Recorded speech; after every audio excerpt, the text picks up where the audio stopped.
Tu es béni, Seigneur, Dieu de ton Père, digne d'être loué, glorifié et exalté à jamais. Béni est ton nom, saint et glorieux, digne d'être loué et exalté à jamais.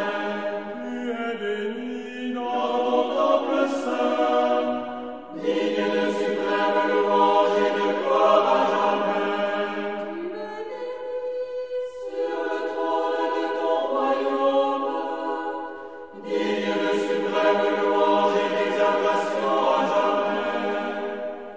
Tu es béni, toi dont le regard pénètre les abîmes, et qui es assis sur les chérubins, digne de louange et de gloire à jamais.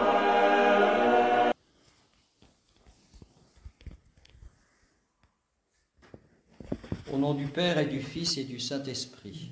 Amen.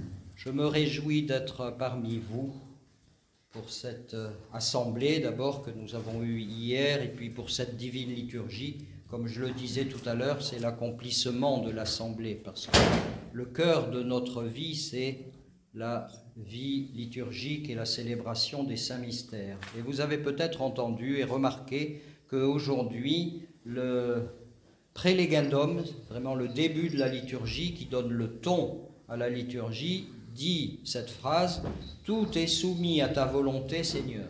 Tout est soumis à ta volonté. » Hier, nous avons exprimé en assemblée de notre diocèse Aquitaine-Provence des souhaits, des désirs de développement pour la vie de notre Église. Chacun s'est exprimé librement, je crois, en disant ce qu'il souhaitait, ce que nous souhaitons. Il y a un but commun qui est pour le développement de notre Église, aussi bien le développement externe que le développement interne, le développement de la vie paroissiale, des paroisses, des liturgies, etc., etc., multiplication du nombre des évêques. Souvenez-vous que nous avons aujourd'hui une réponse, tout est soumis à ta volonté, Seigneur. Et tout, ça veut dire même nos désirs. Nous les soumettons à la volonté de Dieu. Et vous avez entendu que nous fêtons cette semaine un concile qui était le concile de Chalcédoine. Et justement, ce concile de Chalcédoine, qu'est-ce qu'il a établi? Il a établi le fait, ou il a confirmé qu'en Christ, il y avait deux volontés. Puisque le Christ est Dieu et homme, il y a en Christ la volonté humaine et il y a en Christ la volonté divine. Et qu'est-ce qu'a réalisé le Christ et que ce vers quoi nous tendons, c'est de trouver l'harmonie entre la volonté humaine et la volonté divine. Mes amis, prions pour ceci, parce que je me faisais la réflexion, alors certains d'entre nous ont dit, mais il faudrait prévoir des dates pour faire quelque chose. Prévoir des dates, ça s'appelle une chronologie, et les Grecs utilisent pour le terme temps le mot chronos, et puis ils utilisent aussi un autre mot qui s'appelle kairos. Ah, ça c'est autre chose, c'est le temps favorable. Et qu'est-ce que c'est que le temps favorable? C'est le temps quand il y a l'union de la volonté humaine avec la volonté divine, c'est ce vers quoi nous tendons et nous devons tendre. Et pas simplement vos responsables, les prêtres, mais chacun d'entre nous. Nous devons tendre à ce que la volonté divine s'harmonise avec nos désirs humains, avec notre volonté humaine. Nous avons ordonné donc un portier. Nous avons dit hier, nous avons besoin de prêtres, d'évêques, de paroisses supplémentaires. Merci à ceux qui veulent bien se charger du service de l'Église. Alors vous savez, il y a beaucoup de personnes qui sont habillées ici et qui sont à l'autel presque autant que de personnes fidèles. En fait, nous devrions tous être habillés en blanc et tous monter à l'autel. Et vous avez entendu ce que dit l'apôtre Paul. Il dit « Revêtez-vous de la... » Alors, c'est écrit comme ça en grec, alors je vous le dis en grec, mais c'est un mot français. « Revêtez-vous de la panoplie du Seigneur. » Et il dit « Revêtez-vous du casque du salut, Revêtez-vous de l'épée. Alors l'épée est symbolisée ici par le cordon, de l'épée de la parole de Dieu. Revêtez-vous d'un bouclier, le bouclier de la foi, etc., etc. À nous, à chacun de nous, quand nous sommes à l'église, même quand nous ne sommes pas à l'église, de nous revêtir autant que nous le pouvons de ces habits dont le nouveau portier a été revêtu. C'est ainsi que nous, comment dirais-je, nous accomplissons un commandement du Christ donné par saint Paul, et c'est ainsi que nous nous revêtons de lumière, et nous avons toujours besoin, les uns et les autres, de lumière supplémentaire, n'est-ce pas? Parce que si vous êtes comme moi, ça m'arrive d'aller dans le sombre et dans les ténèbres.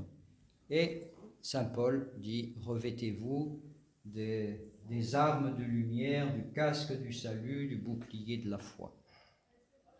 Quelques mots sur l'évangile, peut-être d'abord sur l'épître, quand même, aussi. Parce que dans l'épître, j'ai dit quelques mots, mais vous avez remarqué que l'apôtre Paul dit « Notre combat, c'est pas contre la chair et le sang. Notre combat, c'est contre les puissances qui sont les puissances sous ciel, les esprits qui sont sous ciel, les esprits du mal.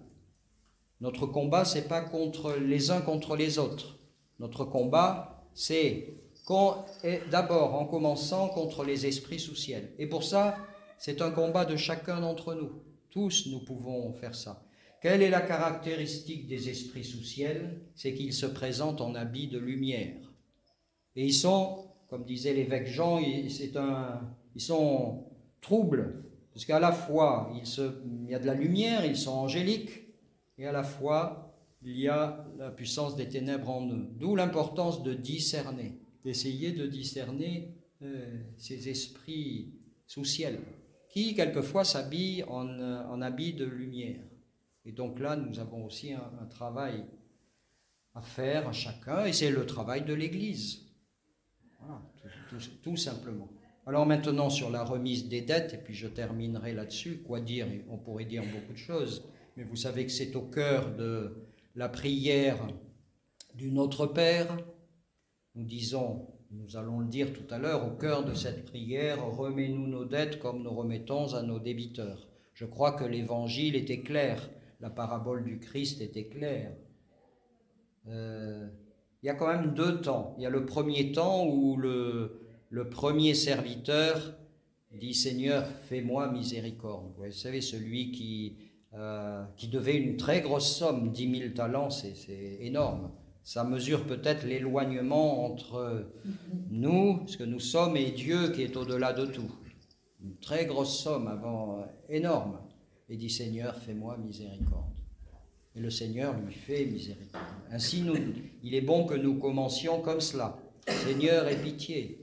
Seigneur, aie pitié, Seigneur, fais-moi miséricorde. Et nous savons que la miséricorde divine est incommensurable. Dès que nous faisons ceci, nous nous rapprochons de Dieu. Parce que dès que nous demandons, Seigneur, aie pitié, ce que vous allez faire tout à l'heure dans la divine liturgie, Kyrie eleison, c'est ce que ça veut dire, Seigneur, envoie ta miséricorde, nous nous rapprochons de Dieu. Ce n'est pas forcément Dieu qui se rapproche de nous. Il est partout présent, il est là. Mais c'est nous qui nous rapprochons de Dieu. Et après, vous avez bien sûr la deuxième partie, autant que possible, pardonnons aussi à notre frère. L'évêque Jean disait, adoptez une attitude divine, puisque Dieu pardonne. Si vous voulez être comme lui, si vous voulez vous rapprocher de lui, faites comme lui. Au lieu d'exiger de votre prochain, pardonnez. Et ainsi vous entrez, l'évêque Jean utilise avec audace, il dit ça dans une de ses homélies, vous entrez dans la psychologie divine. En entrant dans la psychologie divine, nous nous rapprochons de lui. À lui, gloire, honneur, adoration au siècle des siècles. Amen.